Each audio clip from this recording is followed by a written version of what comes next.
വിവാഹിതയെ വിവാഹ വാഗ്ദാനം നൽകി പീഡിപ്പിച്ചെന്ന പരാതി നിലനിൽക്കില്ലെന്ന്. വിവാഹിതയായ സ്ത്രീക്ക് വിവാഹ വാഗ്ദാനം നൽകി ലൈംഗികമായി പീഡിപ്പിച്ചെന്ന് കേസ് നൽകാനാവില്ലെന്ന് സുപ്രീം കോടതി.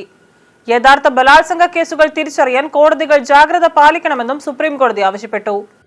ഒരു വനിതാ അഭിഭാഷകയുടെ മറ്റൊരു അഭിഭാഷകനെതിരായ കേസ് റദ്ദാക്കിക്കൊണ്ടാണ് സുപ്രീം കോടതി ഈ നിർണായക ഉത്തരവ് പുറപ്പെടുവിച്ചത്. ജസ്റ്റിസുമാരായ BV നാഗരത്ന, ഉജ്ജൽ ബുയൻ എന്നിവരടങ്ങിയ ഡിവിഷൻ ബെഞ്ചിന്റേതാണ് ഉത്തരവ്. 33-കാരിയായ പരാതിക്കാരിയും ആരോപണ വിധേയനും ഛത്തീസ്ഗഡ് സ്വദേശികളാണ്. പരാതിക്കാരിയും ഭർത്താവും തമ്മിലുള്ള വിവാഹമോചന കേസ് കോടതിയുടെ പരിഗണനയിലാണ്. 2022 സെപ്റ്റംബർ മുതൽ അഭിഭാഷകനുമായി ശാരീരിക ബന്ധം സ്ഥാപിച്ചെന്നും 2025 വരെ തുടർന്നെന്നും പരാതിയിലുണ്ട്. അതിനിടെ താൻ ഗർഭിണിയായപ്പോൾ അഭിഭാഷകൻ ഗർഭഛിദ്രത്തിന് നിർബന്ധിച്ചെന്നും പരാതിയിൽ പറയുന്നു. എന്നാൽ ബന്ധം തകർന്നതിന് പിന്നാലെയാണ് പരാതിക്കാരി വിവാഹ വാഗ്ദാനം നൽകി പീഡിപ്പിച്ചതെന്ന് പരാതി നൽകിയത്. News bureau, Delhi.